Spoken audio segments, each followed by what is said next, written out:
Testing. Woo. Hello. Get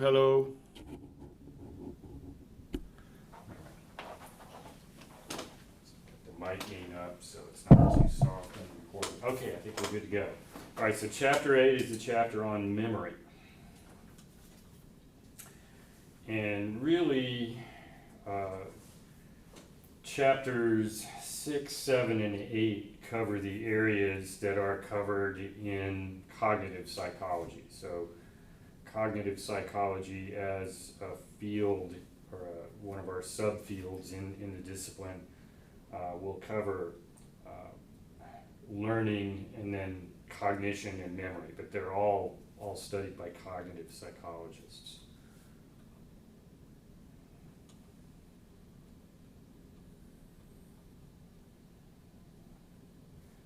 So we'll start with some definitions. Memory is a set of processes used to encode, store, and retrieve information over different periods of time. So the three elements of memory that you need to remember are encoding, storage, and retrieval. And memory can fail at any of these levels. So information may not be encoded correctly. And if information is not encoded properly, it doesn't become a memory in the first place. There are storage failures, failure to get information into storage. And then there are retrieval failures. We can think of situations where information is in storage, but for some reason we can't get to it.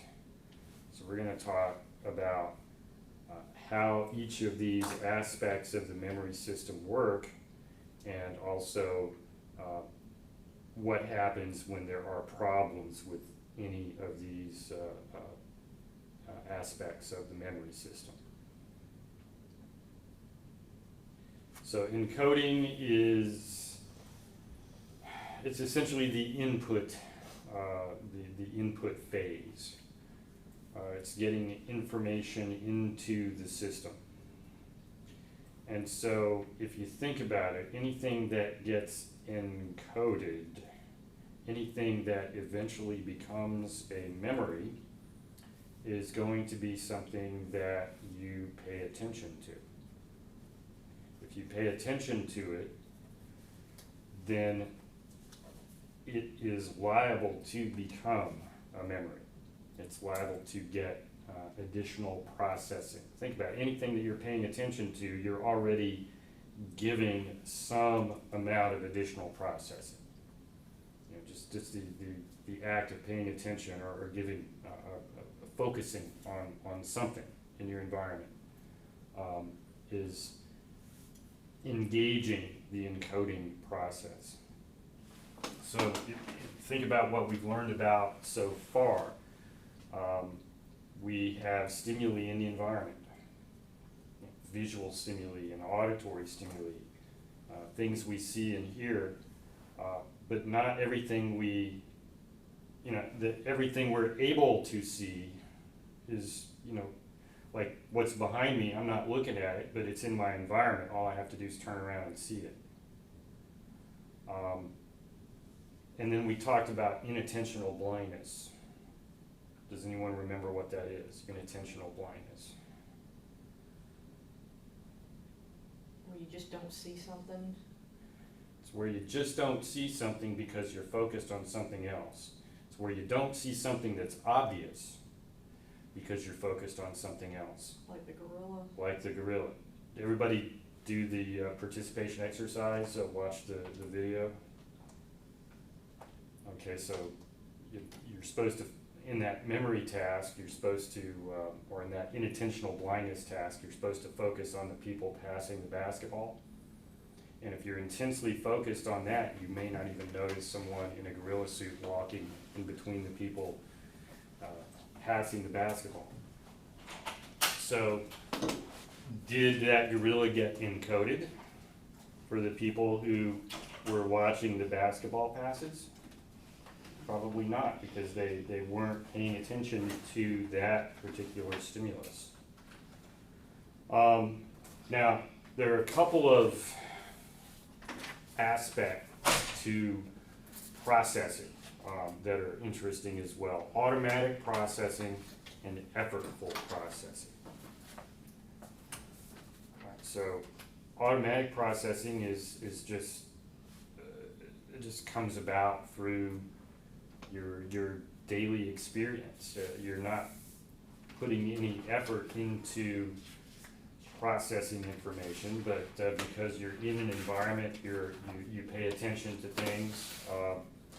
If you drove here, then there were lots of different things you might pay attention to. Maybe you had the radio going and there was a song playing, and maybe you still hear that song in your head. But there wasn't much effort put into that.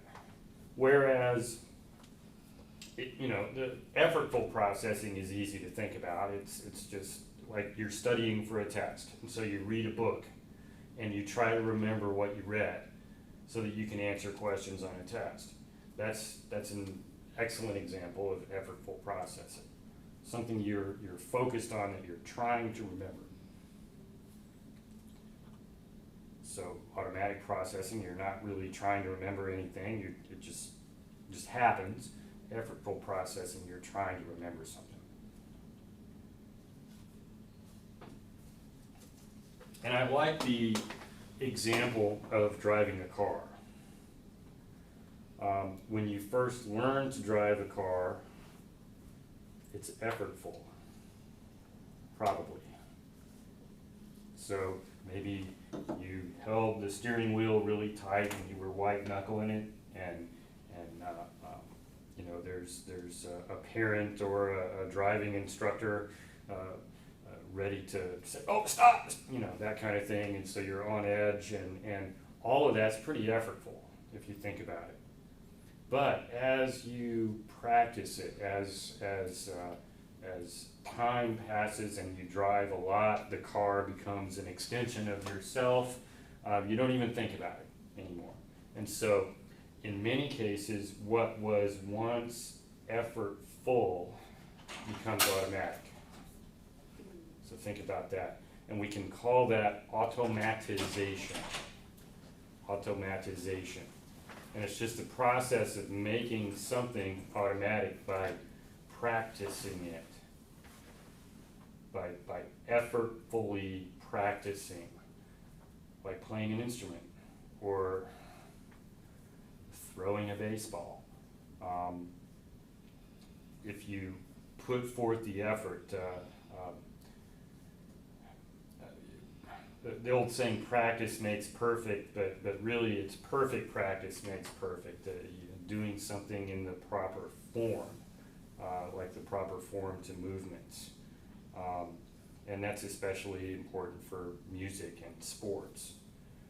It's effortful until it's well encoded, and then it becomes automatic, and that's the idea. So driving should be automatic. Playing a sport, dribbling a basketball. You shouldn't have to think about dribbling the basketball, but when you first learned how to do it, you might have bounced it, held it with both hands, and then kind of moved ahead to just bouncing it with one hand. And then maybe bouncing it where you're not even having to look at the ball anymore. You can just bounce the ball without looking at it. And the same goes for playing an instrument. If you're learning and you're looking at your hands make the movements until finally you know where everything is. And maybe the keys on a keyboard, and you just do it and you don't have to look anymore. So, there's a certain amount of encoding. And so encoding for physical skills is really quite a big deal. We talked about proprioception. I think we did the proprioception exercise where you look at something across the room and point at it, close your eyes, lower your arm, raise it again with your eyes still closed and open your eyes and see how close you are. Well, proprioception takes information from your muscles, your joints, and your tendons, and it encodes it. And a lot of that encoding is done in the cerebellum. And so, you know, what was effortful can become effortless, can become automatic. Now, other encoding, of factual information, like something you read in a book. If you think about that, you've got to give it attention. First of all, you've got to read it. If you run across a word you don't understand, the good thing is to look it up so that you're getting the meaning of everything you read. But you read it, and then you try to remember it. Now, at the end of the chapter, we'll go over some study skills stuff. But all of that really is about, a lot of studying is about proper encoding, getting the information into memory in the first place. And of course, you're going to encode it if you pay attention to it. So attention is the first part of the process. Now, on page 259, this little memory test here. So you read these 3 sentences, and that's easy enough, and you try to remember the sentences, but you're going to do something else at the same time. You're going to count backwards from 30 by 3s. Now, what does that keep you from doing? Think about it. If you're trying to remember the sentences, what's the first thing that almost everyone does when they try to remember just a simple sentence, like these sentences 1, 2, and 3 on page 259? What's the first thing anyone does?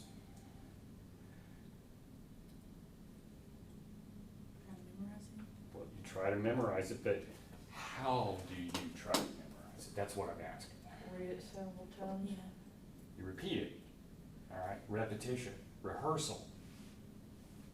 So rehearsal is a big part of encoding.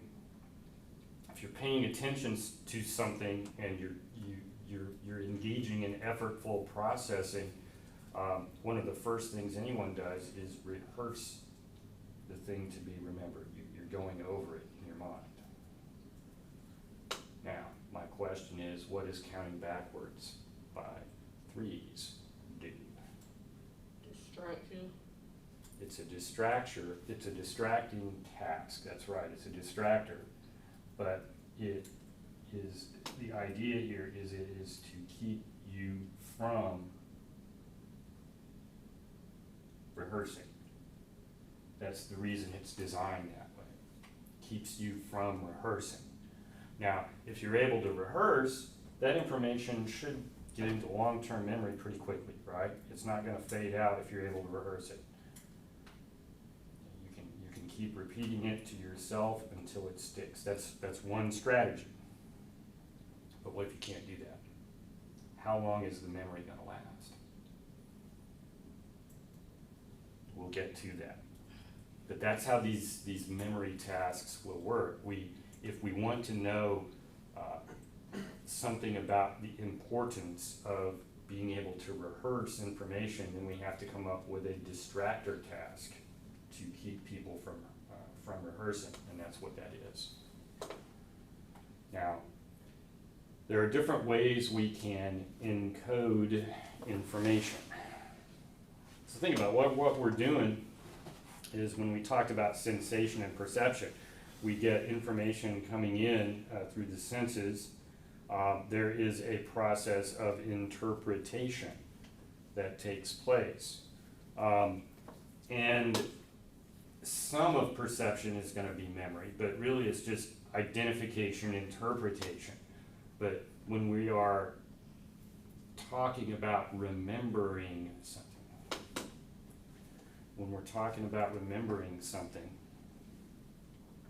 you know, there are strategies, there are things we can do. We talked about rehearsal. Well, another way we could go about it is to think about meaning. All right, so a memory strategy might be encoding by meaning. What is its meaning? What is the meaning of the thing you are trying to remember? That's called semantic encoding, encoding by meaning. So we can encode visually. So anything that we see creates a sensory impression, a trace. Now, there is in the visual system a brief trace, we could call it, where you might see an object. Think about the negative after images. You look at a red object for long enough and then shift your eyes to white paper, you should see what color? Checking to see if you remember. Green. Green. Okay, but that's a negative after image. Well, there are negative after images of anything you look at. A really good stimulus might be these blinds, because we have this contrast between light and dark. And so if you just focus on that and then close your eyes, you'll see a negative after image. And that fades out. So in the sensory system, there is a little bit of persistence of an image. And that brief persisting image is referred to as an icon. And visual memory is referred to as iconic memory.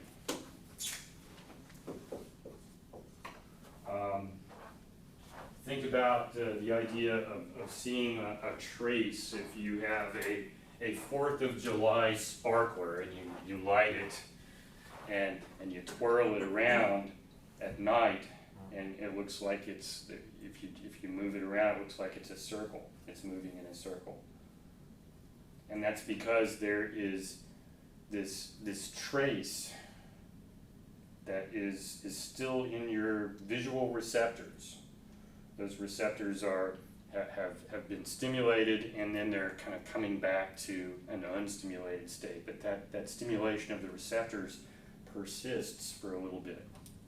Well, this persistence of a visual image can also be the beginning of a memory. And some people have a talent for seeing something and accurately recalling minute details about the thing they saw. And so we say such people have photographic memory. So this is just a really good memory for detail for something one sees. And the memory, visual memory, is referred to as iconic memory. There is a bit of persistence of sound as well. A bit of persistence due to the stimulation of auditory receptors. And we refer to this as an echo. And so auditory memory is sometimes called echoic. So visual memory is iconic memory, auditory memory is echoic memory.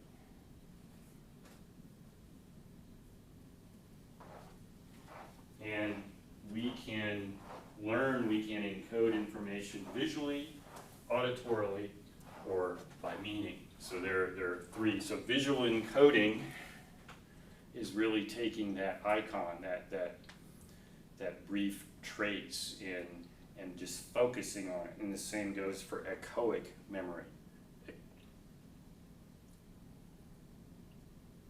So meaning encoding by meaning, encoding visually, and encoding by the way something sounds. And often we do all three forms of encoding simultaneously. So it's possible for us to engage in somatic, visual, and acoustic encoding simultaneously, which is what you're doing now.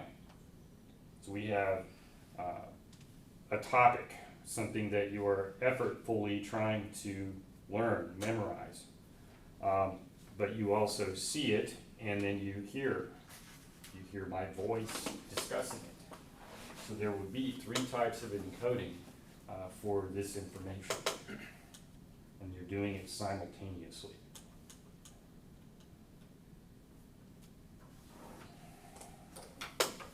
So, if it's words, think about it, words carry meaning. So, language is how we transmit meaning from one person to another. It's how we communicate. And words carry meaning. So we are essentially hardwired to encode by meaning. And we tend to remember words better if we encode them by meaning or semantically than whether we just look at them or hear them. But if you look at a word or hear a word, often we go straight to the meaning of the word, and we think about the meaning of the word anyway. We frequently do that. Now, there's an interesting phenomenon that's discussed here, and this is on page 260. It's called the self-reference effect. So this would be, it would have relevance for encoding because now we are remembering, think about the things we remember the best probably are the things that we relate to ourselves. And self-reference effects are important in cognitive psychology, but also in social cognition.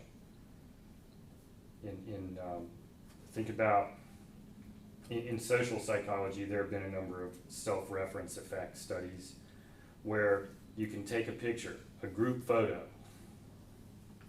So we take a group photo. Whose picture do you look at first in a group photo, usually? Your own. All right, so that's a self-reference effect. In memory, self-reference effect would be anything that's relevant to you personally.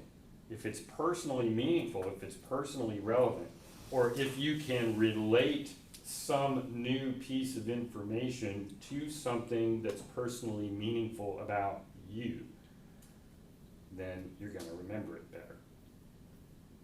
So if it's personally meaningful, sometimes it's called hedonic relevance. It just means it's personally meaningful to you. Things that are personally meaningful to you are going to be remembered even better. So it's not just by meaning, but by relevance to oneself personally. All right, so encoding is pretty interesting in and of itself. Let's move into storage. So storage is the creation of a permanent record of information. And now I should say permanent record of information would be long-term storage. There are really different levels to storage. But a permanent record would be what we're referring to as long-term memory. Because long-term memories should last a lifetime unless there's some kind of pathology going on. They can potentially last for a lifetime, I should say. It's not that they should. Now, figure 8.4 here is the Atkinson-Shiffrin model. And so you can see we're existing in this rich visual and auditory environment. And that which we can experience in any moment is essentially your sensory memory. Sensory memory is it's that which we are able to pay attention to. I think of the experience of driving a car. So you're driving a car, you're moving through space. There are lots of things that you could focus on, and you are tangentially aware of them, but it's like they come and go.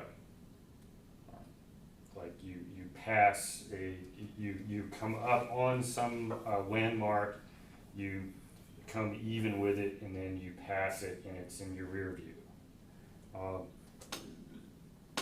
Sensory memory is kind of like that. It's vast, and it's everything that you can pay attention to, but if you do not pay attention to it, it does not move on to the next level, if that makes any sense. So if there is no attention paid to sensory memory, it fades out very fast. So we talked about icons, just the stimulation of visual receptors leaving a little trace. Well, a memory trace, that's like sensory memory in a way. It's a brief trace, and it's going to last maybe up to a second. And auditory sensory memory tends to last maybe up to 3 seconds. It tends to reverberate in the nervous system a little bit longer. But if there is no attention paid to it, it's just going to fade out very quickly. Fades out very quickly. But if you pay attention to something, then it's a candidate for short-term memory. And sometimes short-term memory is called working memory. And actually working memory is, it's where we live, if you will. Working memory is controlled by the frontal cortex. And this is, if you look at it, working memory is really in between sensory input being filtered through sensory memory, but it's in between new information coming in and information you already know. And so we are constantly living, if you will, in between new information coming in and information that's already stored into in long-term memory. And so short-term memory or working memory, that's the work that working memory does. It's this area in between new incoming information and information that's already in memory. Because think about it, new information, if it is attended to, gets compared to information that's in long-term memory. Automatically, we do that. Is that a fair statement? New information coming in. Now, let's say you're learning something new. You're reading a book, you're learning something new. Do you ever make that comparison? Do you try to attach the new thing you're learning to what you already know? Make a comparison with what you already know? Most people do that without thinking about it, but there is some effort, and if you're making an effort, you're gonna think, have I seen this before? Is this like something I've experienced? If you can make those comparisons, then the new information is probably going to stick better because you have something already there to kind of hang it on. So if you look at short-term memory here, information comes in, and then there is a comparison. It gets, we could say it gets transferred to long-term memory, but also information gets retrieved. So working memory has a role to play in the transfer of information to long-term memory. It's called consolidation. Short-term memory is working to consolidate new memories and also retrieve old memories. And it does that all the time. You're constantly making new memories or consolidating new memories. And you're also constantly retrieving. I sometimes have the experience of, I teach a lot of students, and a lot of people know who I am, probably, but I don't remember every student's name or face, especially if it's been a couple of years since I taught that student, and if I haven't seen that person in a couple of years, and then I'm at the grocery store and somebody says, "Oh, hi, Dr. Poe." The automatic thing is, okay, where do I know this person from? So I'm automatically going to long-term memory, trying to remember how I know this person. So if you haven't seen someone in a couple of years, someone says hi to you, you don't remember the name or the face, or maybe vaguely, they're automatically, it's something that you're gonna start trying to retrieve that information. And we'll talk about how that works a little bit later. But you see the idea here. Working memory. Working memory is the same thing as short-term memory. Working memory does the work of consolidating. All right, it's going to get information into long-term memory, and it's also doing the work of retrieving information from long-term memory. And you can see if the consolidation process does not occur, then there is no memory.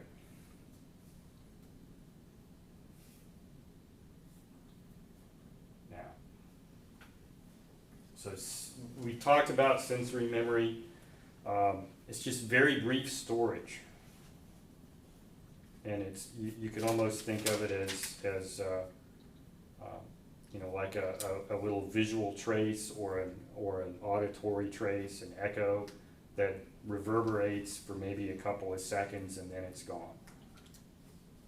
And if you don't pay attention to it, it just fades out. So now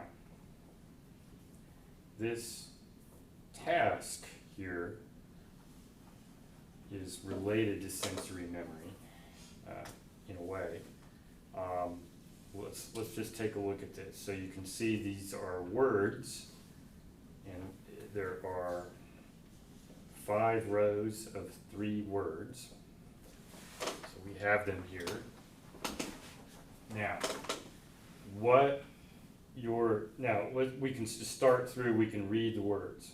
All right, so it helps if we do this together. So we're going to read the words from left to right each row. All right, so sounds easy enough, right? So we'll do this together. All right, so everybody with me. I'm going 1, 2, 3. Red, blue, yellow, orange, purple, orange, green, yellow, black, yellow, green, red, purple, blue, purple. Easy, right? Now, we're going to change it. We're going to read the color of the word. Not the word itself, we're going to read the color of the word. So now, blue, orange, red, orange, yellow, purple, blue, yellow, purple, orange, purple, red, yellow, orange. Okay, so one task is easy. So if you think about reading itself is something that was once effortful, but it became automatized. We do it automatically. We don't have to think about it. It is automatic. When you are requested to read the colors, all of a sudden the task gets more difficult because now you've got this competition between something that is so automatic, and when you change the rules of the game and you have to read the colors, you've got this interference between the automatic process that's already in place and the new task. This is called the Stroop color word test. The Stroop color word test.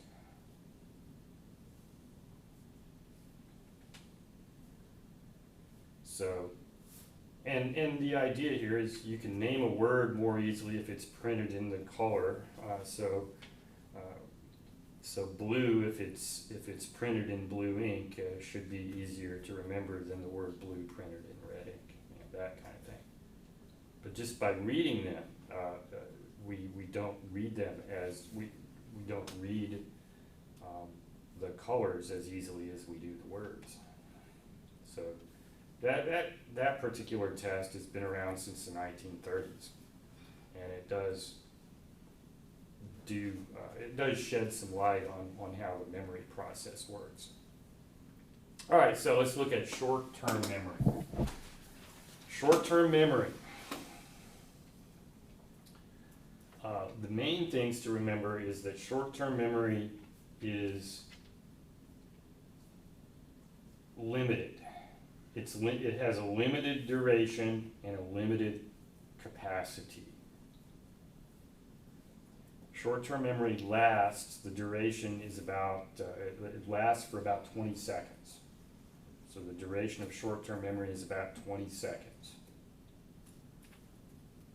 So if you have a new piece of information and you engage a distractor task, like counting backwards by threes, that's going to keep you from rehearsing.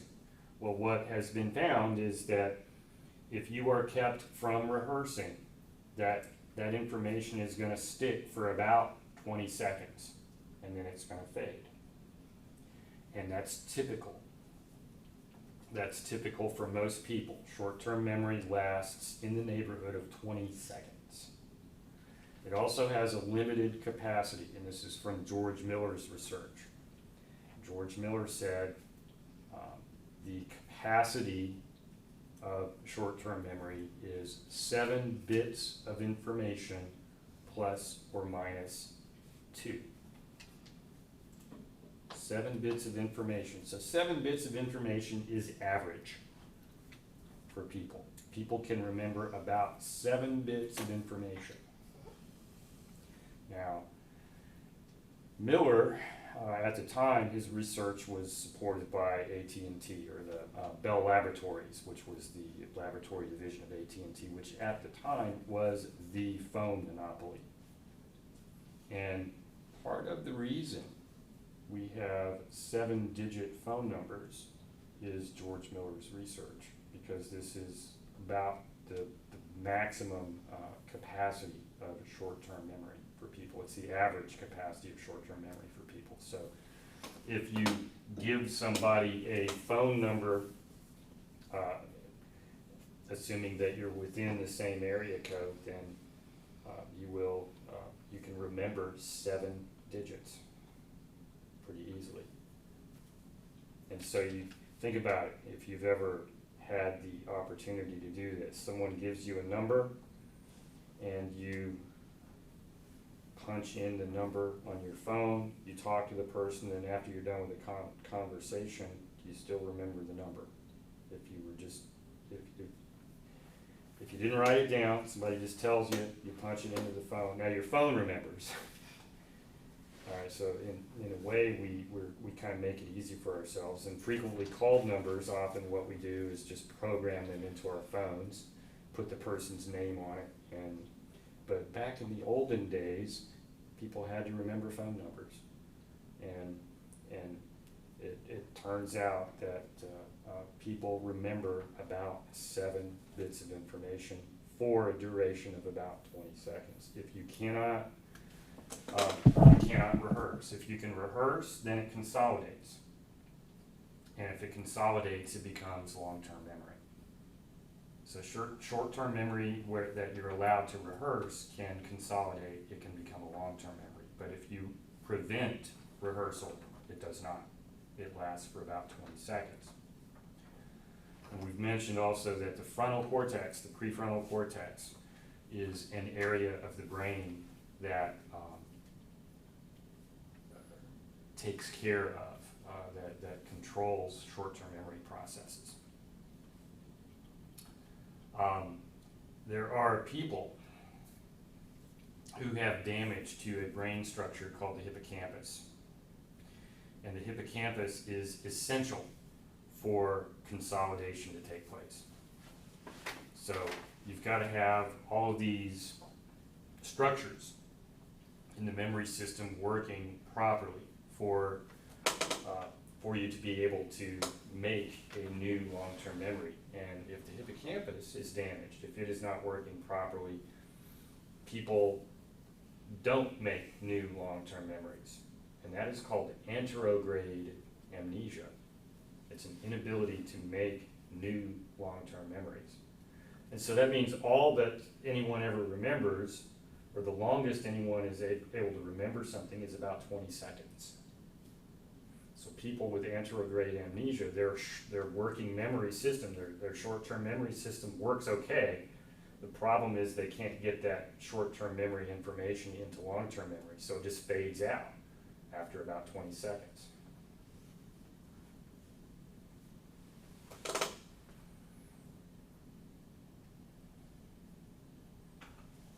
Long-term memory. Assuming everything's working right, the hippocampus, all your brain structures are working properly, you will consolidate information into long-term memory. So, an explicit memory is just something you're consciously trying to remember and recall. It's a memory that you know is a memory. So,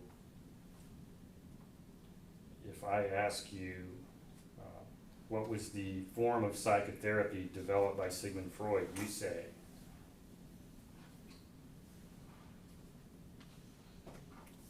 what was Sigmund Freud's form of therapy called?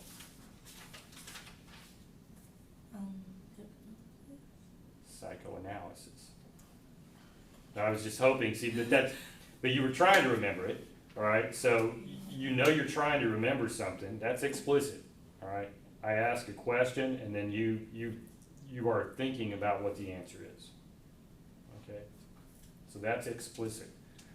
Implicit just means that it is not part of conscious awareness. Think about that. The Stroop test is a good illustration. Go back up to this. The Stroop test is implicit, if you think about it. It points, we can point this out very well when you have to read the colors instead of the words. So this tendency to read words and to read them from left to right is implicit. It is so automatic that we don't think about it anymore. It's an automatic process. And so these automatic processes, we can also say, are implicit. They are going on below the level of conscious awareness. We don't have to think about it anymore. If you're a basketball player and you had to think about dribbling the basketball and watch your hand as you did it, you wouldn't be a very good basketball player. You wouldn't get to be a basketball player. You know what I'm saying? So when things become automatized, then they can take place. The encoding is really below the level of conscious awareness. We can do a lot of things. Think about driving a car. It was at first effortful, but once you get good at it, you can do it with one finger and carry on a conversation with the person next to you, and you probably shouldn't, but you get the idea. It gets easier. It's automatic.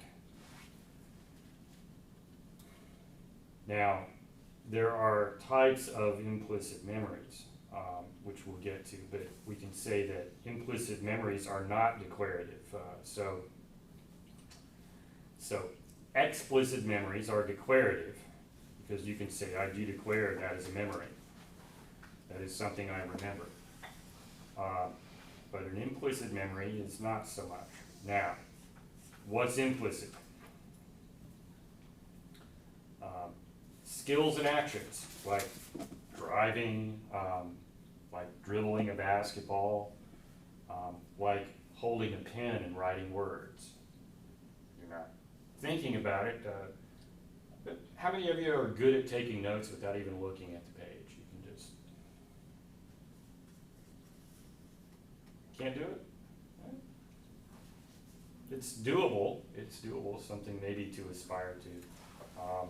But at least you're not thinking about how to make the letters. Think about when you first learn how to do it, you maybe started by printing, and then eventually you learn to write cursively, and then you're not really thinking about how you're forming the letters, so it's still a procedural memory. I guess the typical example would be riding a bicycle. So what do they say about riding a bicycle? You never forget how to do it. Right, so once you learn how to ride a bicycle, you don't forget how to do it. All right, so think about it, there is procedural encoding. You know, holding the handlebars and moving the feet and legs and making the pedals rotate and all of that. It gets encoded. It's a procedural memory. And eventually, once you get good at riding a bicycle, you can look around and you can steer it wherever you want to go. You don't have to think about it anymore. So that's one kind of implicit memory. Once that's encoded, you don't have to think about it anymore. You just do it. Emotional conditioning. And that goes back to our chapter on learning when we talked about conditioned emotional responses. Think about that. Conditioned emotional responses.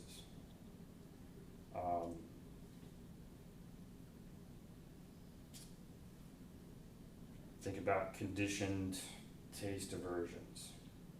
You smell that food or that drink that made you sick, and you just feel queasy all of a sudden. You just have, or sometimes even just thinking about it.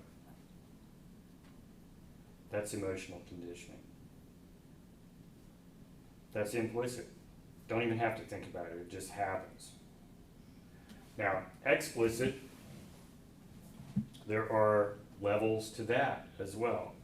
So semantic memories are explicit. It's a memory you can say is a memory, like studying for your next psychology exam. That's explicit. So you remember the information, you are encoding by meaning. You're thinking about the meaning of the new things you're learning about, the new concepts. That is semantic. But also, just this whole thing, it's semantic, but it's also an episode. It's episodic. It's a personal experience you're having. Think about that. So, on the explicit memory side, when you're in a class, you get essentially both. You get exposure to concepts, and you learn concepts, and you also are having an experience of being around the table in a room with a professor. It's what you were doing Tuesday, almost noon. That's an episode, an episodic memory. All right. Procedural memory is just a memory for how to do something. All right, so that's implicit. Dribbling a basketball, holding a pen, and making cursive writing with it. That's a procedural memory.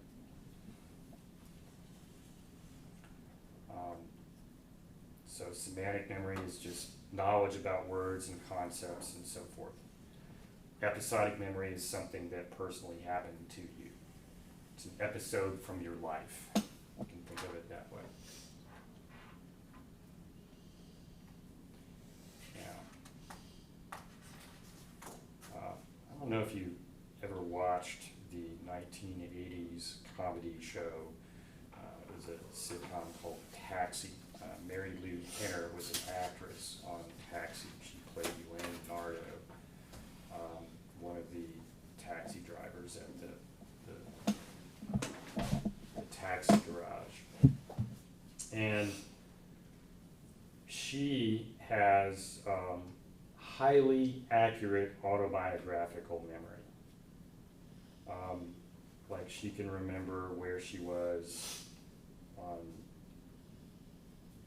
June 7th, 1987. And she can tell you what she was doing. She can tell you what she had for lunch.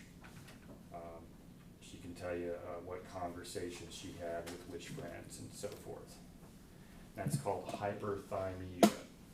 And so there are a few people who've been identified. There's a 60 Minutes story about a group of people with hyperthymesia that's pretty interesting. But essentially, she has just a laser focus on everything that she has personally experienced. So it's highly accurate episodic memory. So everything that's ever happened to her, she remembers in tremendous detail. Highly superior autobiographical memory. And that's another word for that is hyperthymesia.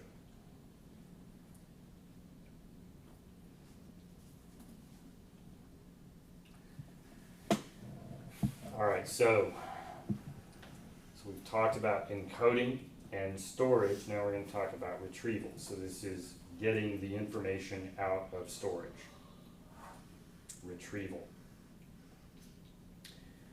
And we can think of different ways to test memory.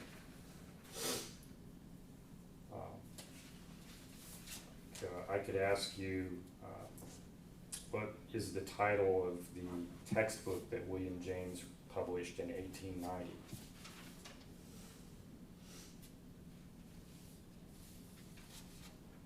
All right, so you didn't get it. All right, now I'll give you a hint or a cue. The first word is principles.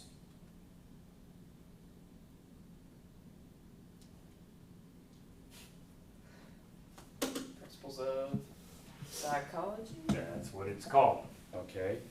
So the first test of memory was what we could just say a straight up recall test. I ask a question, you supply the answer. That's a recall test of memory. The second test is called a cued recall test. So I give you some bit of information and you provide the rest, such as I give you one word of the title and you provide the rest of the title. So that's cued recall. Now, one thing about retrieval, and you're gonna learn this, is that cues are really important.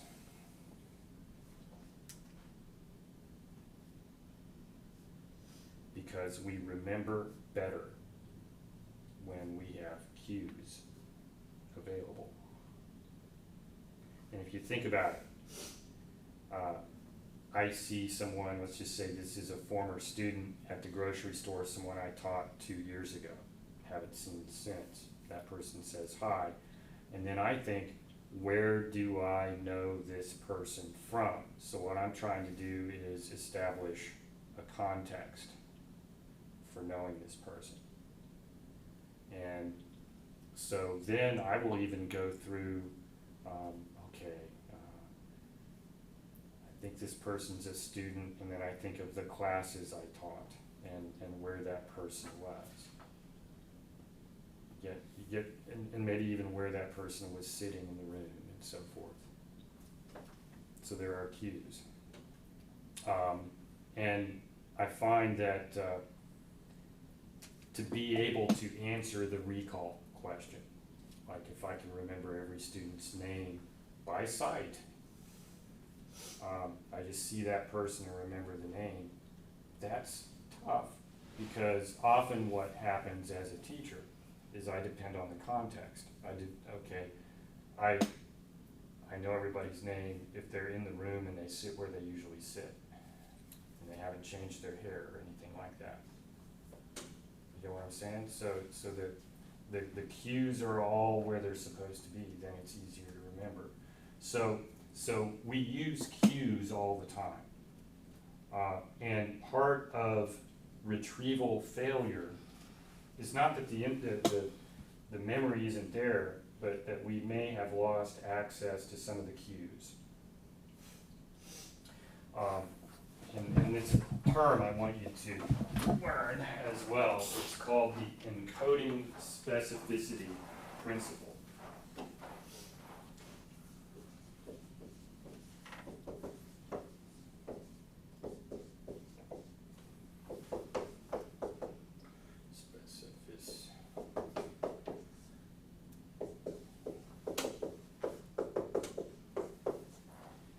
The encoding specificity principle. The best cues for retrieval are the cues that were present during encoding. Where do I know this person from? So I try to mentally take myself back to the situation where I learned this person's name, to my personal experience of that person. So I'm trying to find the cues that were available when I encoded the information. There have been some interesting studies.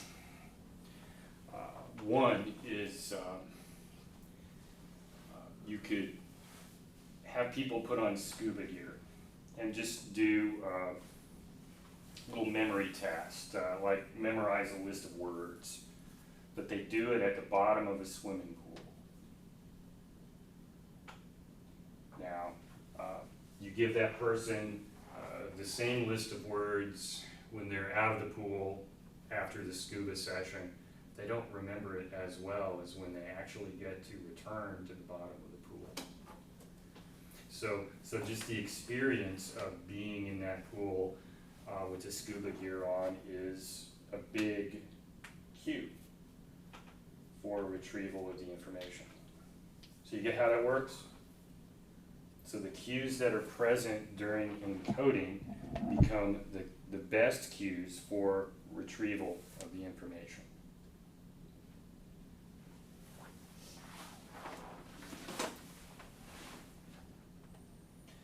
Now, there's another memory test. It's called recognition. And a recognition test of memory, or a test of retrieval, is where you'll ask a question and then provide four possibilities for the correct answer, one of which is the correct answer, and that's your typical multiple choice question.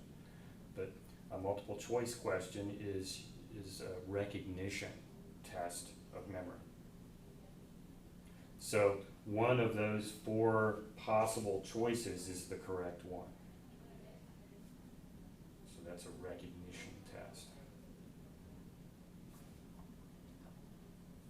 And then relearning. So think about this. If you learn something,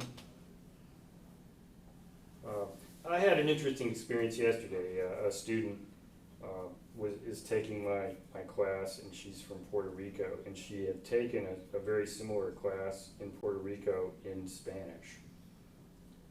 And so taking it again, it was, intro psych classes cover all the same topics. I mean, they all are about the same in terms of what they cover. And it was interesting because she was relearning it, but also in another language. But still, think about it. If you are exposed to the information, let's say a year ago, and then you're re-exposed to it now, it comes to you easier the second time around. Because you learned it before, there is some trace of it there in your memory, but you can get at that. We know there's that trace there because you relearned it. You learned it the second time a whole lot faster than you did the first time. That's one way you can look at it. So it's called the learning, the savings method, or sometimes we call it relearning. Now, parts of the brain. There's a term that's been around for, I think it's been around since 1904. A fellow named Richard Seaman invented this word. It's called the engram. And it's the neural representation of memory. All right, so it's a memory trace that is essentially due to activation of synapses in your nervous system, in your brain. All right, so it is the physical representation of memory in the brain. That's the engram. And Carl Lashley did a series of experiments where he damaged parts of a rat's brain, and he would give the rat a memory test, a maze test. And the rat had to go through a maze to get a food reward at the end. And what he found is that it didn't really matter what part of the cortex of the rat he damaged.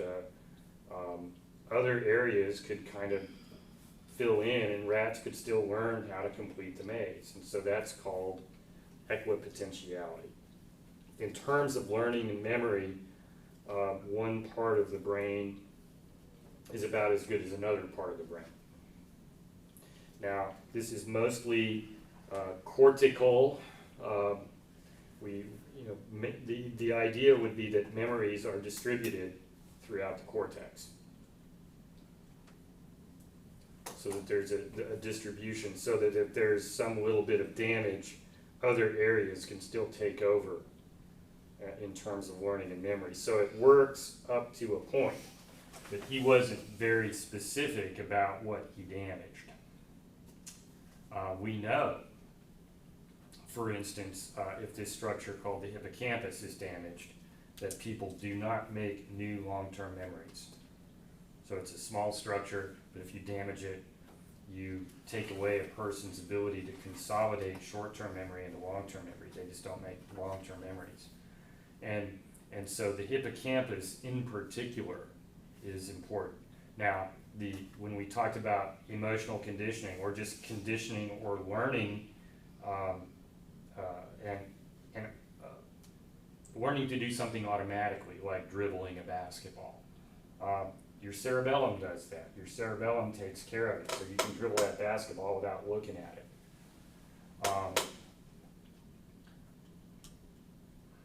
And then we've mentioned that the prefrontal cortex is one of the control areas for short-term memory or working memory.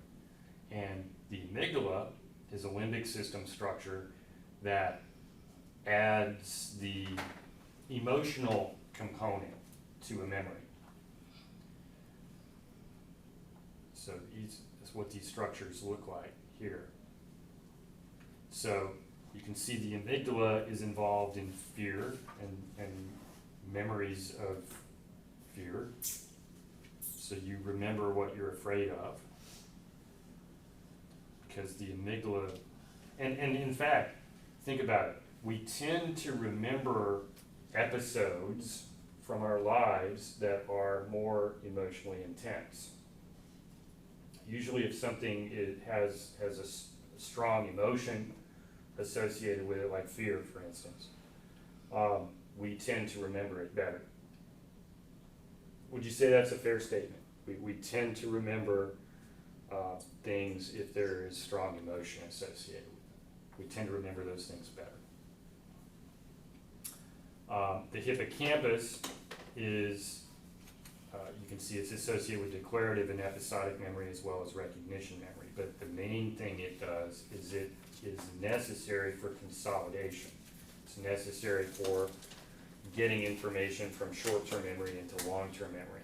And then the cerebellum is part of the automatization process and the conditioning process.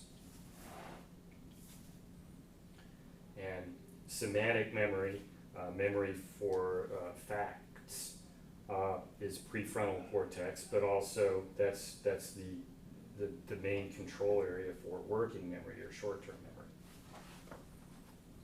So the amygdala,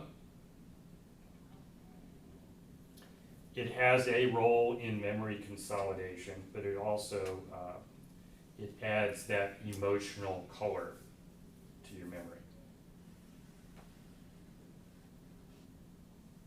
So you can see that last sentence.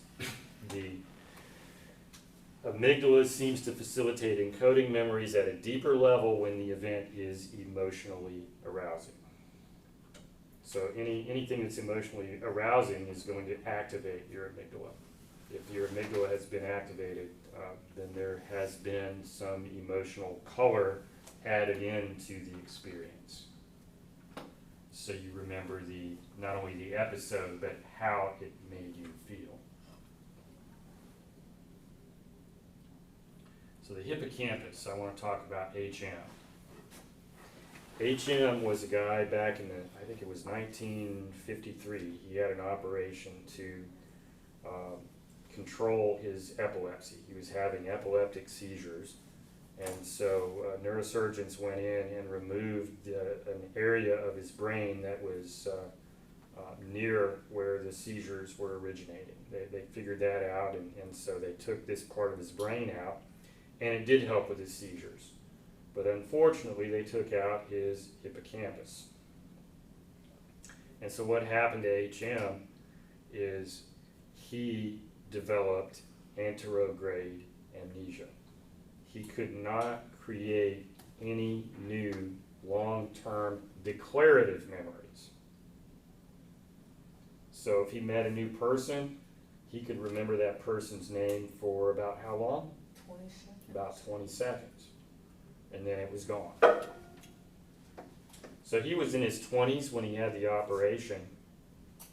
And imagine this. How the body changes as one ages. He's going to get to a point. He lived to into his 80s. This old man in the mirror is someone that he would not recognize, because the only image he would recognize in a mirror would be his 27-year-old self. It's kind of freaky if you think about it. Not even being able to recognize yourself in the mirror because your body has changed. You only remember your young self and not your old self. But one thing that was interesting, he could still remember information about things that happened before the surgery, because that was encoded into his long-term memory. The encoding system was still active then, but the encoding system got messed up by the surgery. So he could get it into long-term memory before the surgery, but not afterwards. Now another thing he was able to do that's interesting is that he could learn a new skill. All right, so procedural memory was not affected by this. Procedural memory was not affected by this. It was just the semantic memory, memory for factual information. That was, but he could learn new skills. Like there was a puzzle, he learned how to work a puzzle. He couldn't say how he learned how to work the puzzle, but with practice he could work the puzzle. But he couldn't say how he learned it or what the name of the puzzle was or anything of that nature. But he could learn to work the puzzle.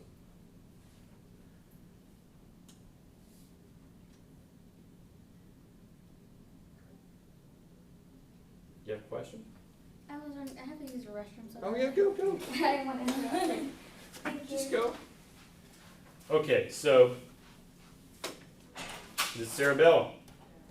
So here we're getting into the processing for semantic memories is frontal, and then this conditioning process and automatization process is going to be taking place in the cerebellum. So think about it. We have all of this. We have these different modules. That's one way to think about it. Modules for processing aspects of memory. And all of these parts of the brain have to be working correctly for the memory system to be working correctly.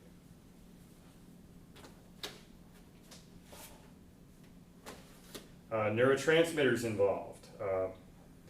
Epinephrine. Well, epinephrine is released usually during emotional experiences.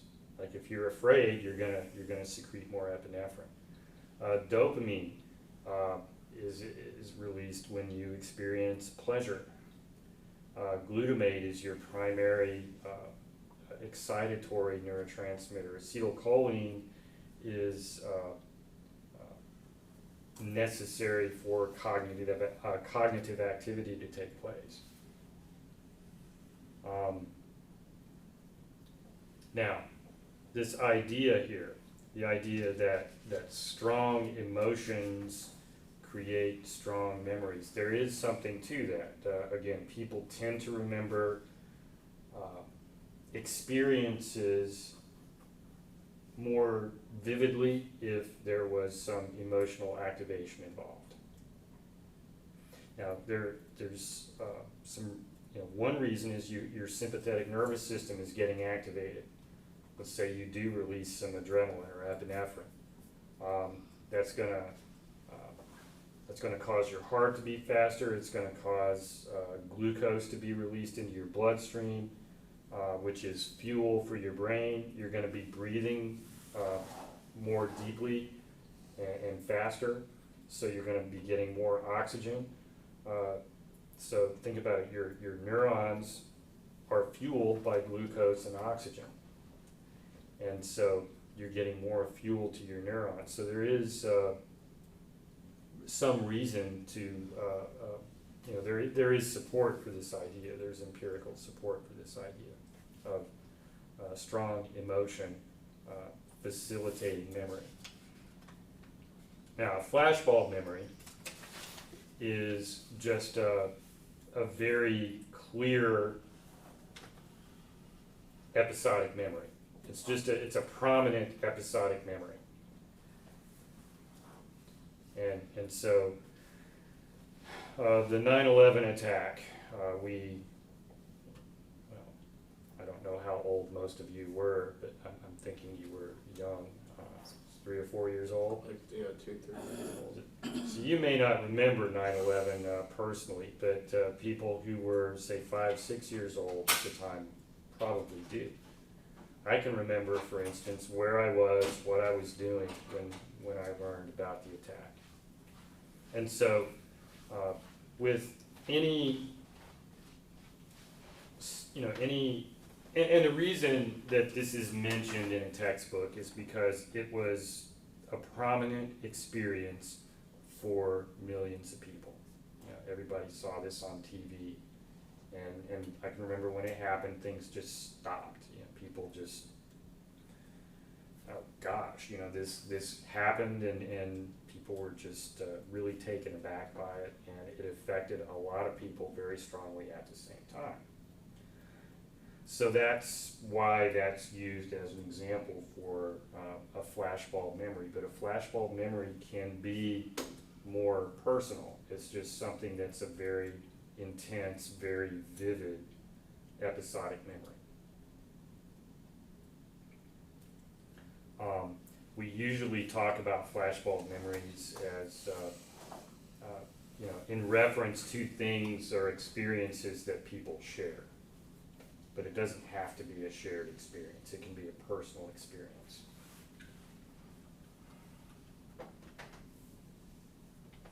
And there have been a number of studies that indicate that flashbulb memories are no more accurate than any other memories as well.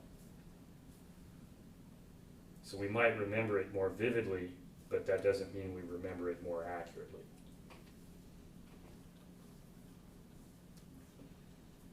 All right. Amnesia.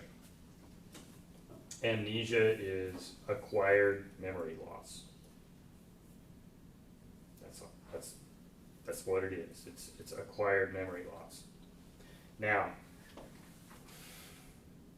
what usually causes amnesia would be some kind of disease process or head trauma, concussion. So if you get a brain injury, concussion is a brain injury. You get a brain injury, that can cause amnesia. And the kind of amnesia that develops is going to depend on what part of the brain was damaged. So with anterograde amnesia, we now know that if the hippocampus is damaged, then you're not going to be able to make new long-term memories. So generally speaking, people still remember or still have long-term memories for things that happened before the trauma, before the damage occurred. They just can't remember anything new after the damage occurred.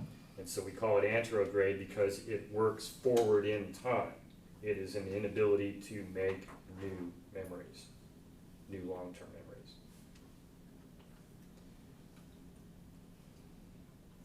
Retrograde amnesia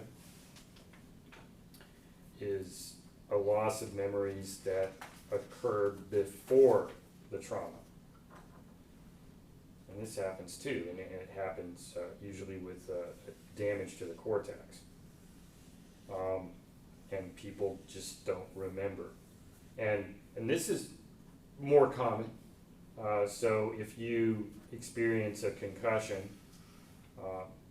one thing that is usually you would ask someone who's had a concussion is, tell me what, how did this happen? Can you tell me how this happened? And if a person's experienced memory loss, then chances are you're not going to get an answer. I don't know. What's the last thing you can remember? That might be another question you ask someone. What's the last thing you can remember? And maybe they trace it back to maybe 3 hours before the injury.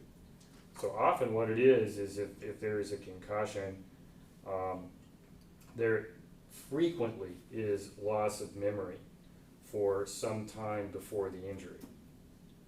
Now there have been extreme cases of people losing identity, not remembering large swaths of their adult life or even their entire existence and identity. I can remember an interview with a woman who was in an automobile accident. Her ability, she worked as a executive assistant, secretary, and her ability to use a computer, to type, she could even remember new stuff, to take notes and so forth, was intact. But she lost identity. She didn't know who she was anymore. And so she had to relearn who she was from her family and friends. And so she relearned who she was through the stories that they told her about her. All right, so that's an extreme case of retrograde amnesia. We usually don't see cases that extreme, but there are cases that extreme, a few. Your book mentions a couple. Now, here's another interesting idea. Memory. All memory is a construction. Think about that. It's a construction. Now, we have a camera going here, and this camera is recording everything that happens on this screen, and it records the audio from the room. Does your memory work like that? Is your memory like a camera? Does it remember everything? Does it record? No. And so what you remember is what you pay attention to. what you remember is what gets encoded or consolidated into your long-term memory. And that can be distorted. So everything we call a memory was constructed. All of our memories are constructed. They have flaws. There are,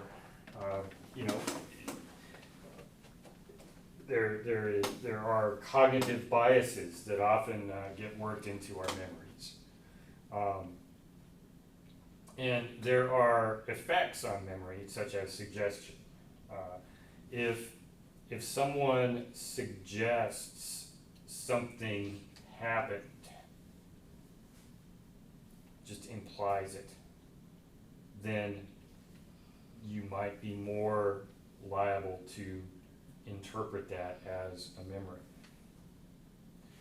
Now, Elizabeth Loftus is a lady who spent her whole career working on things like this. Like, are eyewitnesses truly accurate sources of information about a crime that has been committed? Well, guess what? People who've been exonerated based on DNA evidence in rape cases and so forth, often people were put in jail by an eyewitness who misidentified them.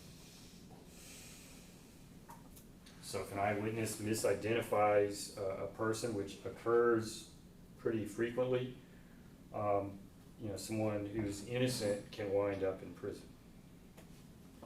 And so that's what the Innocence Project is about, is getting innocent people out of prison.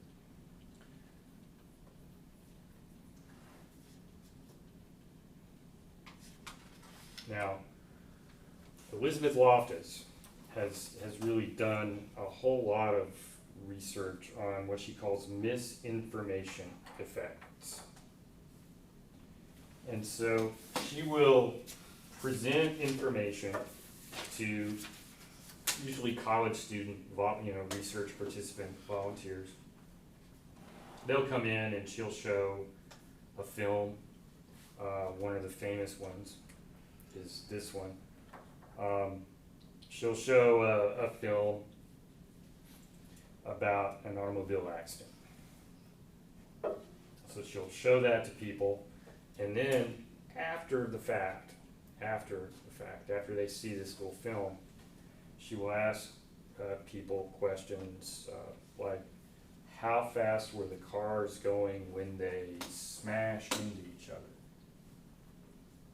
So she'll say that to one group of participants. To another group of participants, she'll ask them, how fast were the cars going when they contacted each other? Well, guess what? The people who were just asked this question after seeing the film, how fast were the cars going when they smashed into each other, they will say that the cars were going faster than they were. Just on the basis of that one question. So they automatically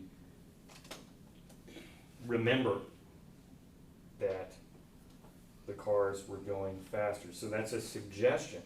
It's the influence of suggestion after the fact. So think about how that would work with an eyewitness. Based on how that eyewitness is being questioned, all you have to do is imply or suggest that something happened, and that eyewitness might misremember the event that happened. So that's called a misinformation effect, and that's how it works. And she's done all kinds of experiments like this. She has created false autobiographical memories. There are a number of studies that have created false autobiographical memories. So she really started a whole lines of research in this area. One study is an event where a child, so one thing that Loftus did, a kind of study that she did, she would interview participants and get stories from a person's life, episodic memories, stories from the life of a person of things that happened during that person's childhood. Let's say between ages 5 and 8, something like that. So she would interview the person and interview family members. And then she would recount these stories to the participant, but she would also make up a story. So the interviews were to get the characters, like Mom and Dad and Uncle Joe and Aunt Jenny, all right? So she would get the characters from the person's life, she would make up a story, and then just recount that to the participant as if it was something that really happened, but it didn't. And she was able to get a number of these people to remember things that happened during childhood that didn't happen, because it seemed plausible and because the characters in the story were the same people. All right, so she made it a plausible story, but it was not a true story. So there are multiple ways that misinformation can cause us to misremember or remember something that, to treat something as a memory that never happened. And so this is a big deal in psychology because of what we call repressed or recovered memories. Now let me ask you this, is it possible that a child experiences something traumatic and loses access of the memory or access to the memory only to retrieve it later in life? Are there repressed memories of being abused or traumatized during childhood? Is that a real thing? Are there adults who were abused as children who remember it later on? Yeah. So how do you know? How do you know it really happened? See, that's the thing, and it's how do you access that information? If someone really was traumatized, then how do you know? And about the only way it's ever going to stand up in court is if there is corroboration. If it happened to more than one person and multiple people can remember it happening, or if there is someone else who was around who knew that these things, this happened but didn't say anything. And so sometimes it works. And there's one name that I underlined here, Ross Cheat. He was sexually abused at a summer camp, and he remembered it later in life and actually got corroboration from other people who were like administrators at the camp who knew that a particular counselor was misbehaving with the kids. And so he was able to sue and was able to prevail. So this is a case of a repressed memory, but it was corroborated. Someone else was there who was able to corroborate a story as well as other people who were abused. But is it possible that someone can go see a well-meaning therapist and the therapist maybe puts a person under hypnosis and tries to get that person to recall what the event that happened during childhood?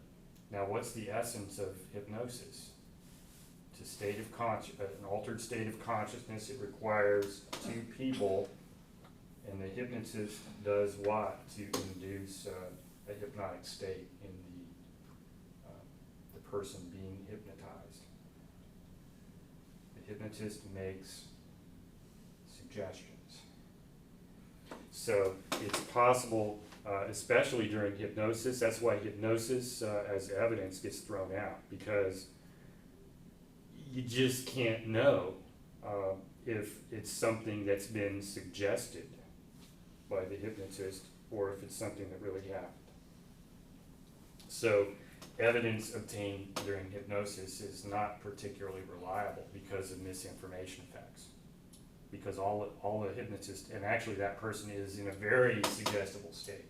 And so they're liable to believe or remember anything that the hypnotist or therapist suggests.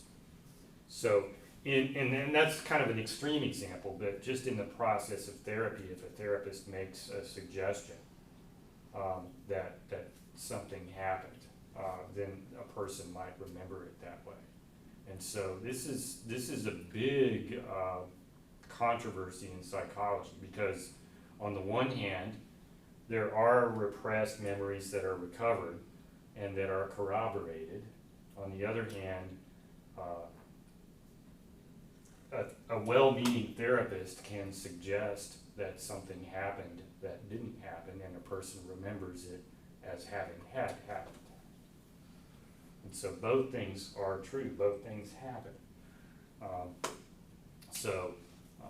This is still a rather controversial topic in psychology, because repressed memories are, that is true, it happens. Bad things happen to people when they're kids, they repress it only to recall it later. And on the other hand, well-meaning therapists often suggest things that didn't happen that people then remember as having had happened.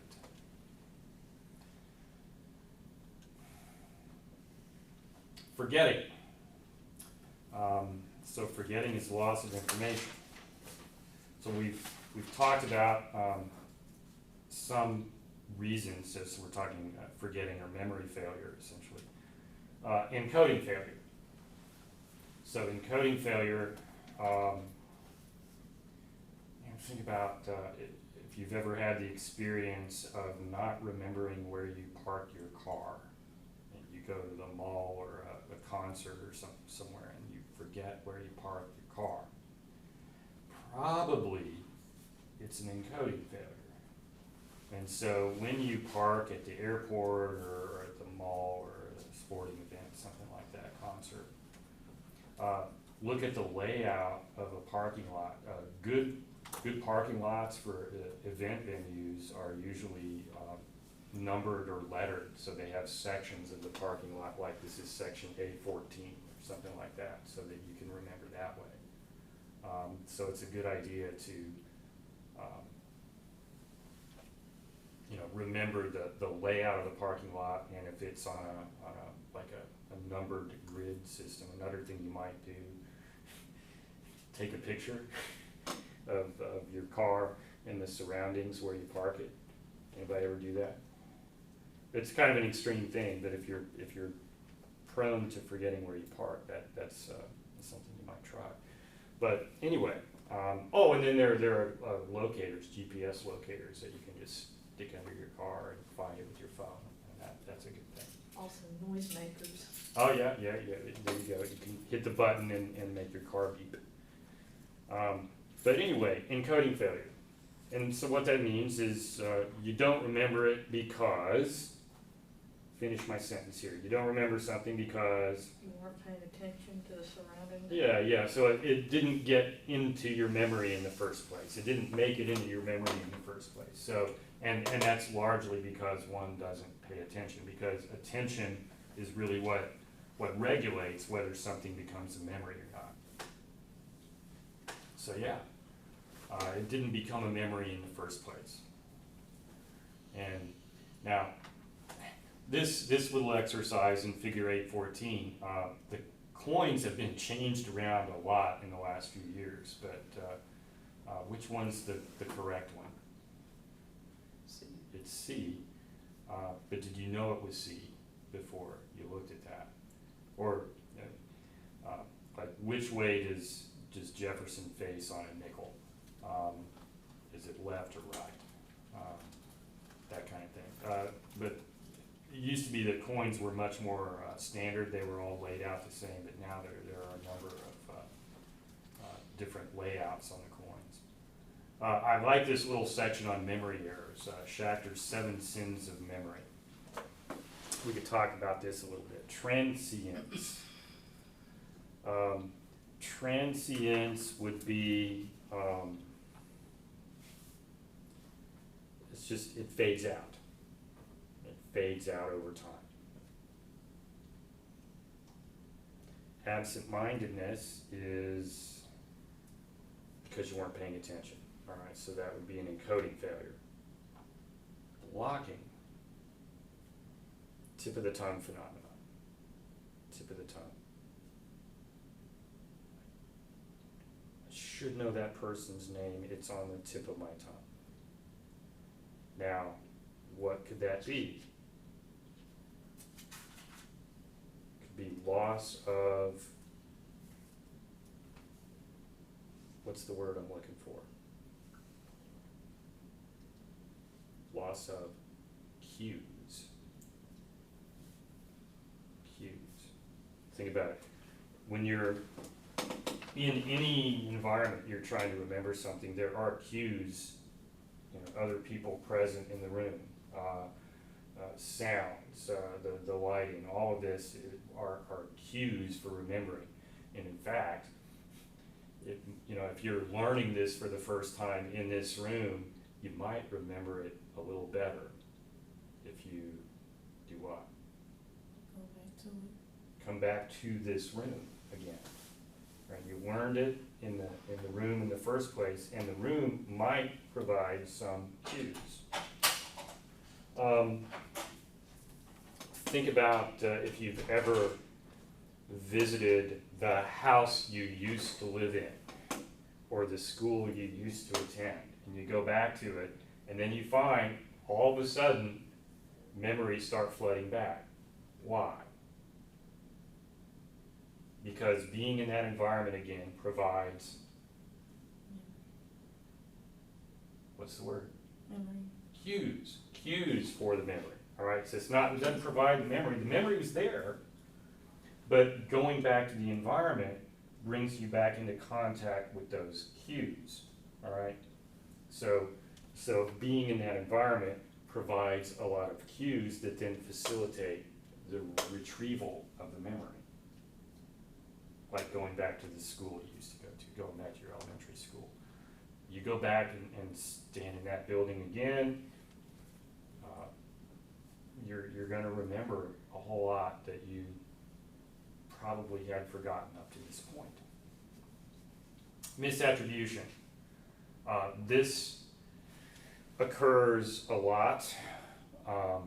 It's really a memory distortion. It's a distortion, but it's not a huge thing. But the idea here is you know something, right? There are a lot of things we know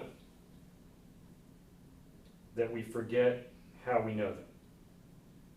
That's what misattribution is. It's, you know stuff, but it's not like you're unable to access the memory. You're just unable to access how you learned it. So think about that. Misattribution. There are a lot of things we know that we have forgotten how we know them.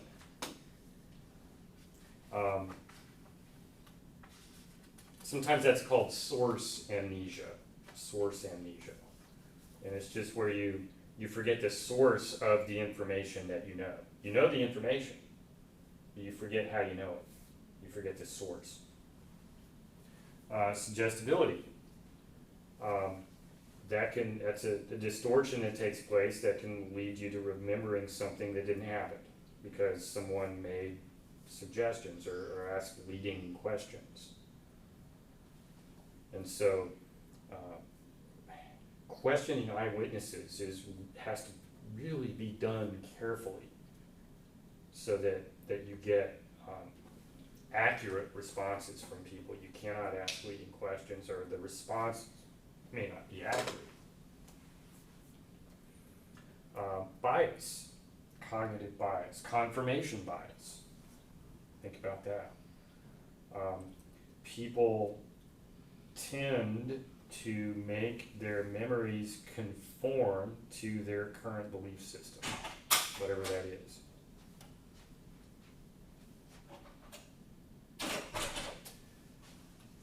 Persistence. Okay, this one is interesting. Cognitive intrusion. Cognitive intrusion, and this is one thing that I really enjoy studying. I enjoy studying musical intrusion. You ever get a song stuck in your head? Oh, yeah. Get a song stuck in your head, and it just keeps playing. But it's usually not an entire song, it is part of a song. It's usually like maybe the chorus or a fragment of the song. This kind of intrusion is usually, I call it benign, it's benign musical intrusion. It's usually not something that you,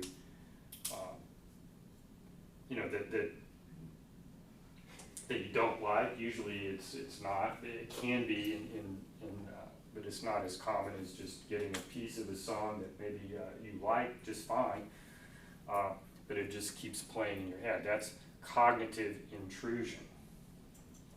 Now, it can be pathological. Sometimes people have thoughts that are intrusive that they try to make go away.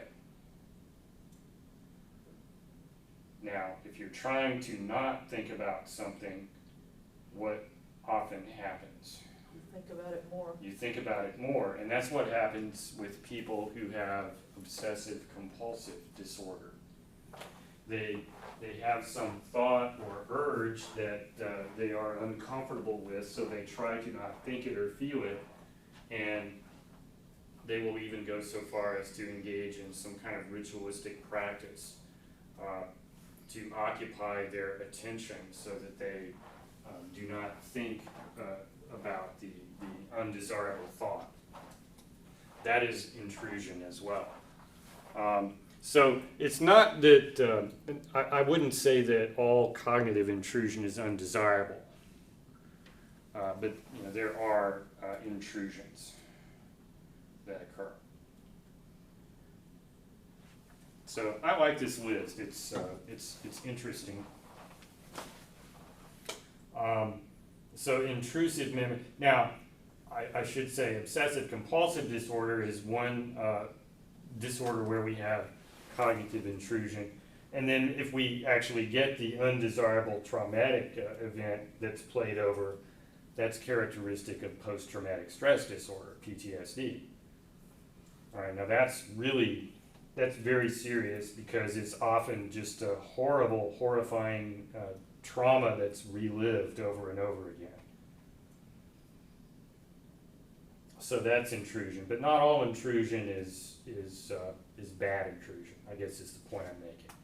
It can be benign, like getting a song stuck in your head, or it could be, really awful, like,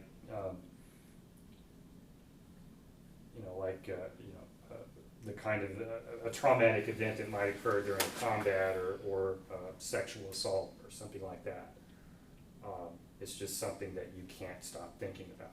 And if you're reliving it and you can't stop thinking about it, then you may develop or have post-traumatic stress disorder.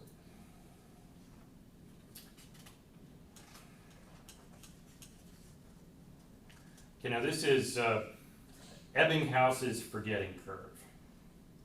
And he developed a way, this is back in 1885, in the very early days of psychology. He developed a memory test that we still use. And it's he created lists of what we call nonsense syllables. And a nonsense syllable is just a consonant, a vowel, and a consonant. And it's a combination that does not have meaning in your language. All right, so it's nonsense. It's just something that does not have meaning. Because if it engages meaning, then it engages processing, and you're going to remember it better. So he wanted something that was neutral or meaningless.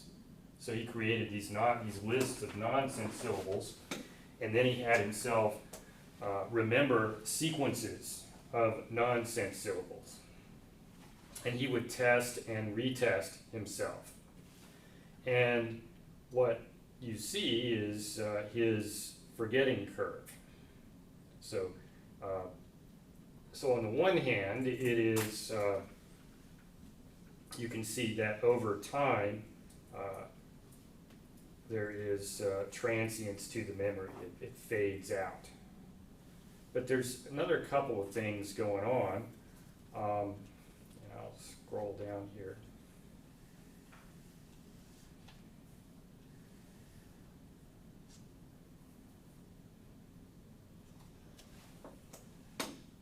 Here we go.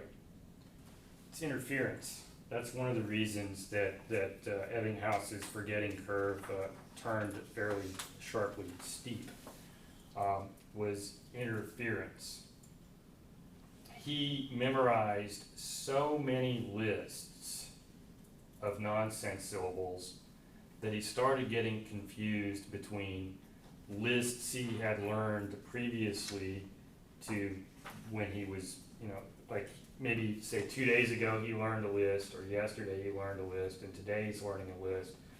And so proactive interference is like the information you learned yesterday is interfering with your retrieval of the information you learned today. And so he did that so much that interference occurred. And so the two main types of interference are proactive. That's when old information interferes with the retrieval of newly learned information. And retroactive interference is when new information interferes with the retrieval of old information. So let's go back up here and go through a little more of this stuff.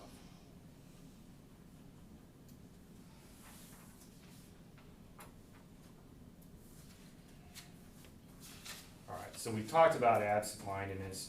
Again, that's just a break in attention. If you're not paying attention to it, it doesn't become a memory in the first place. So that one's pretty straightforward.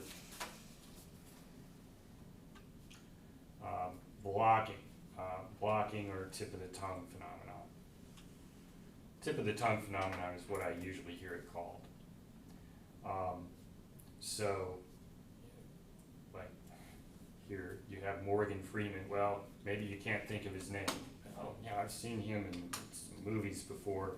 Can't think of his name. You know that actor who played that guy who was in that movie. You know who I'm talking about. That guy who was in that movie. If you, and so if you are, well, I mean, that happens, right? You watch a movie, I've seen that person in a movie or something before, and you can't think of the person's name. That's tip of the tongue phenomenon. And so what usually does occur is that if it happens with me, and I watch a fair number of movies, is I'll go to the IMDb, Internet Movie Database, and start, I gotta look it up. I gotta know.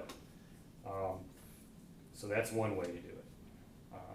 But another way would be to think of every movie you've ever seen that has that person in it and see if you can get the cue back. All right, because every other movie might be a cue to the identity of the actor. So tip of the tongue phenomenon. Misattribution, again, that's also called source amnesia. Source amnesia. It's just not knowing how you know something. And this is a big deal. Well, for instance,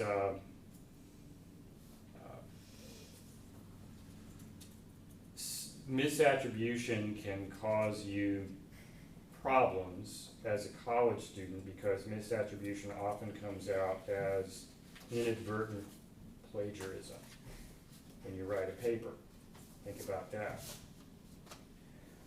You write something and you're writing something from memory, but it actually comes from somewhere. You just forgot where. So when you're writing a college paper, you have to be very careful about identifying your sources, exceedingly careful.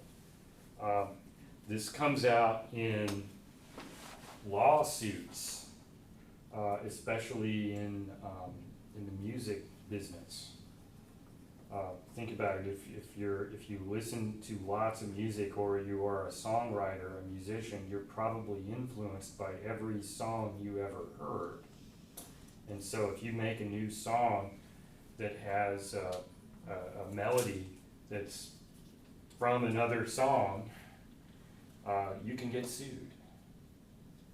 Because you really did take that song, you didn't mean to, you just, you thought it was yours, but it turns out that it was someone else's, and you'd heard it maybe a long time ago.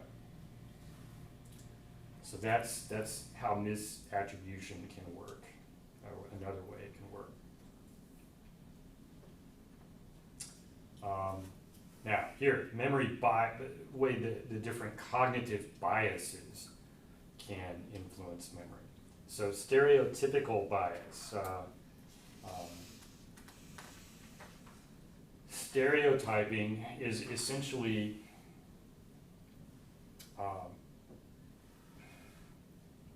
it's heuristic. It's heuristic person perception. All right, you develop an attitude toward a group of people that is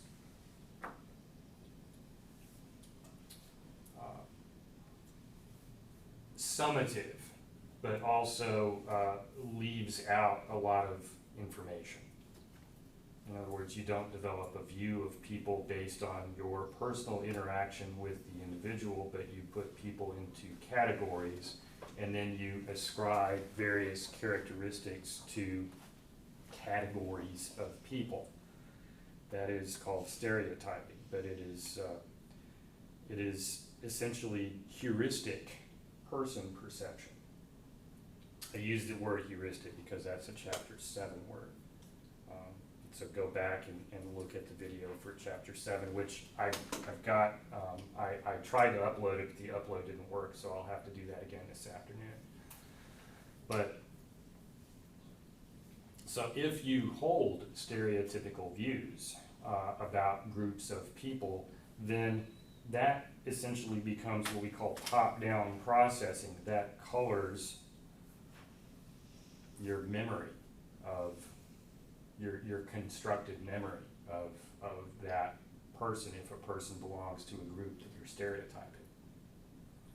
Now, if people are stereotyped, do you think people are aware that they stereotype? Typically, no. It is heuristic and it is implicit. All right, stereotyping typically operates under the level of conscious awareness. People just do it automatically. They don't think about it. It becomes automatic. Stereotyping becomes automatic. Egocentric bias. Egocentric bias is sometimes called self-serving bias. You'll see both terms used to mean the same thing. Egocentric bias or self-serving bias. And it's just the tendency of people to present themselves in a positive light. And so we tend to remember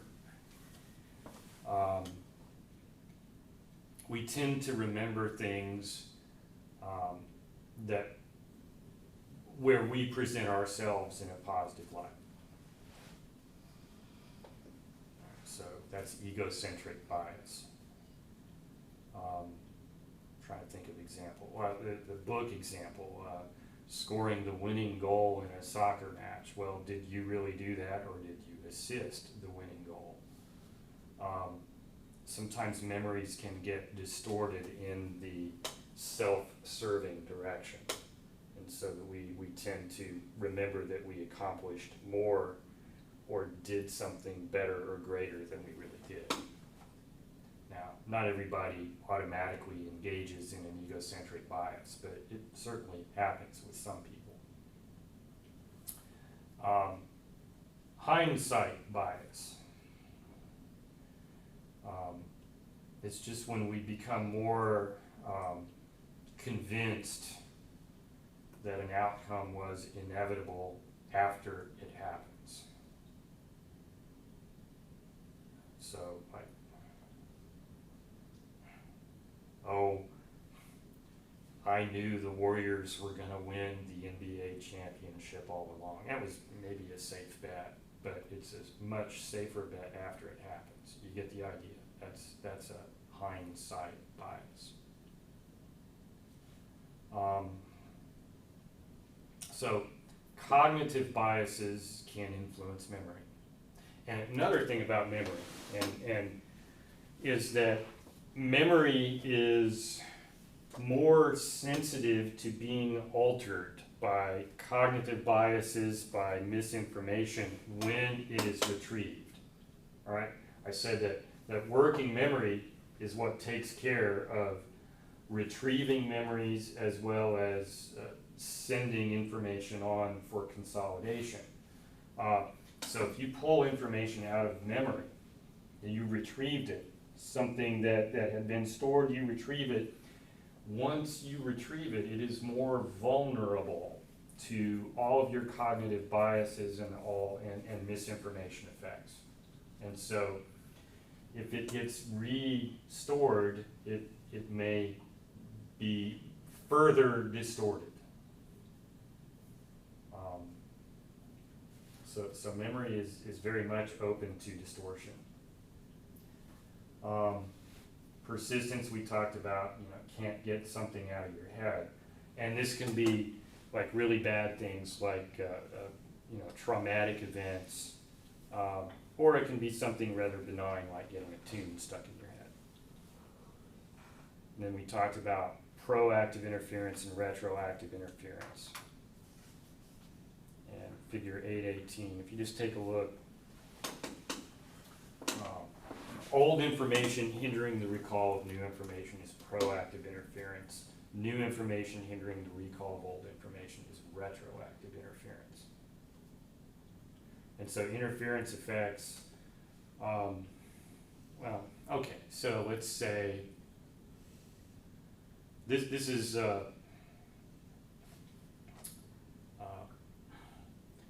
we've all had this retroactive interference experience. You're having a conversation with someone on a particular topic, and then there's a knock on the door or the phone rings, and you have to take that phone call, you talk, and then the phone conversation is over and you forget what you were talking about. Does that happen? That would be a pretty typical example of retroactive interference. So the new experience, taking the phone call, interfered with remembering what it was you were talking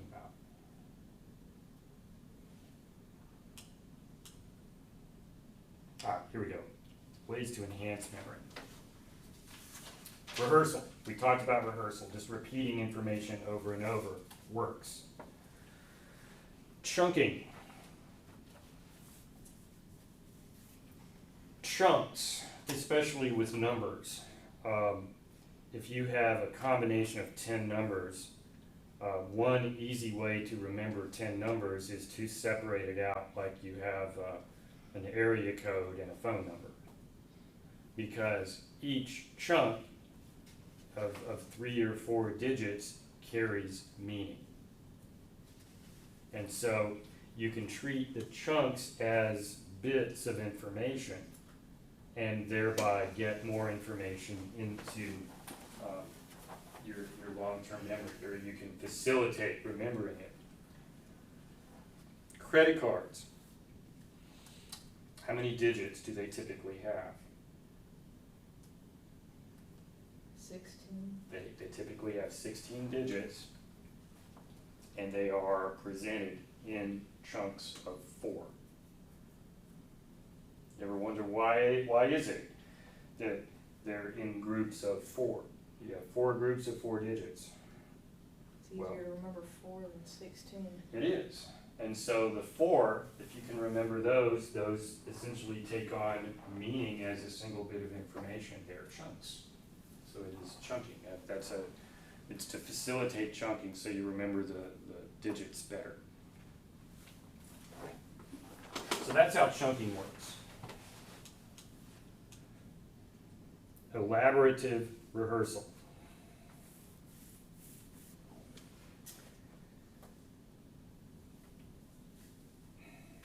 We could just take a topic like persistence or memory intrusion. All right, so we can think of every instance that we've experienced it. Like maybe the song I have stuck in my head right now. We could think of examples, every example you can possibly think, like someone experienced a trauma during a battle and comes back with PTSD, something like that. That would be another example of intrusion. So think about it, the more examples you can provide for a particular idea, the more elaborative you are being. So that's elaborative rehearsal. And it's something that if you really want to remember stuff well, you're going to sit down and, that's part of studying, is thinking of possible examples of the topic or the concept. If you can do that, you're going to remember it better. So that's an example of elaborative rehearsal. Here's my favorite example of a mnemonic device, and there are all kinds of these.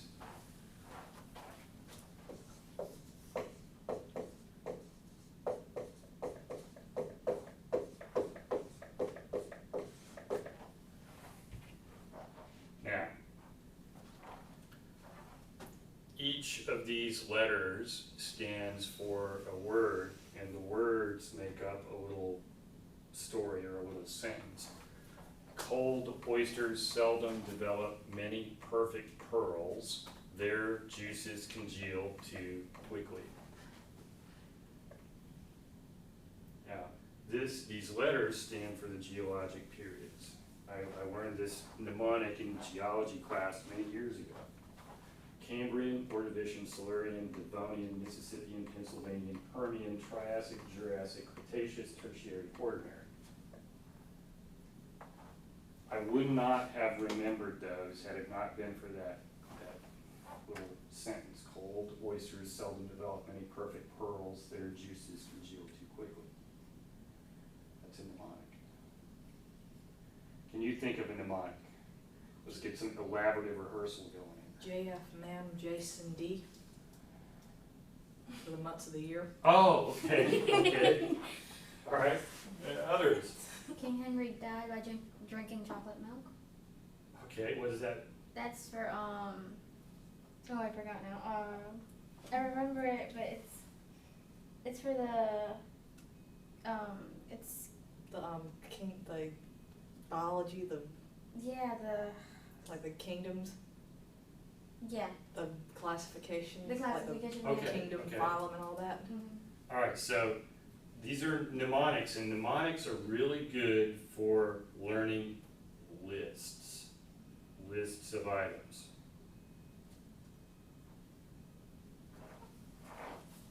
So that's something you can do. Think of mnemonics.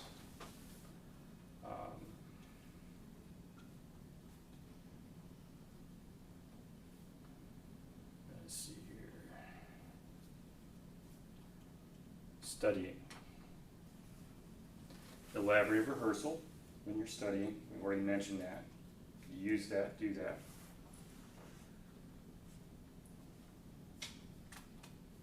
Self-reference.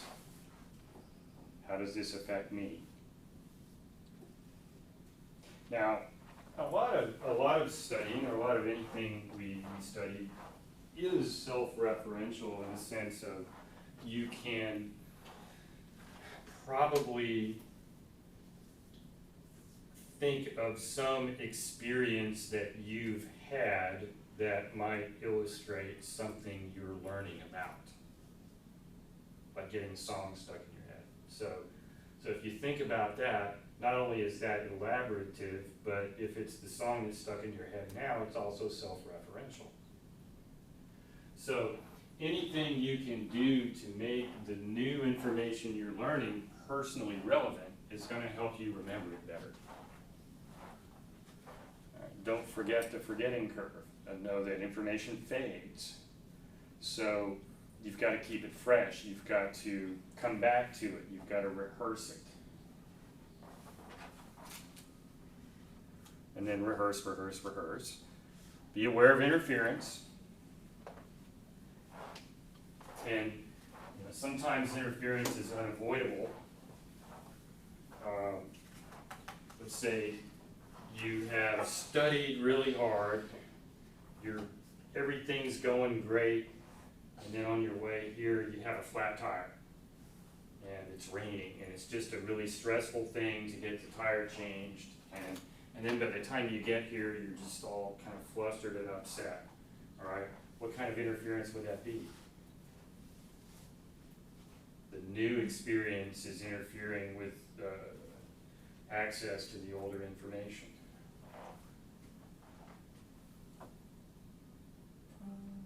Proactive.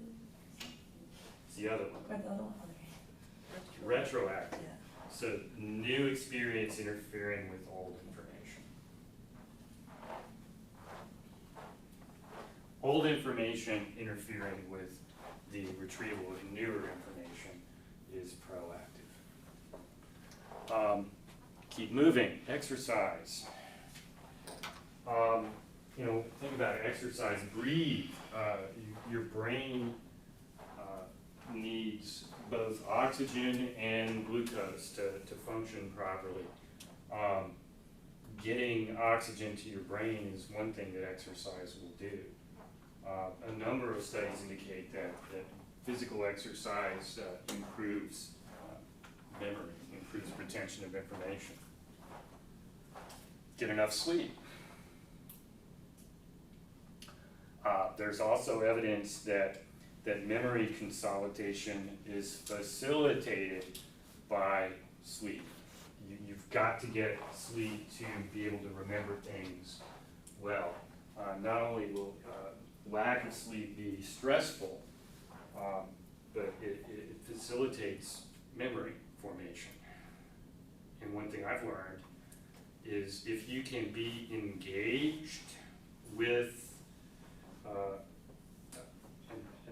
academic topic or intellectual study, like you are reading your psychology book before you go to bed, then chances are some bit of processing is going to occur while you are asleep. You sleep on it. So if you can, it's a good idea to do a study session before you go to bed, if you're able. If that's one of the last things you experience before you go to sleep, you're going to remember it better, because the sleep will facilitate memory consolidation. Protein synthesis occurs during sleep, and protein synthesis is necessary for memory consolidation. Make use of mnemonics. We talked about that one. All right, so there are the key terms at the end. Is there anything you want me to go over again? So we look at any of these terms. Is there anything you'd like me to explain?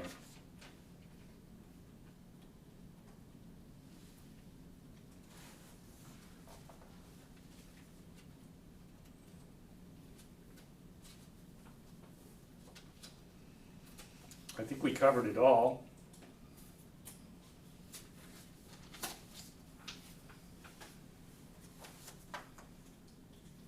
Well, hearing no questions, I will turn off our recording.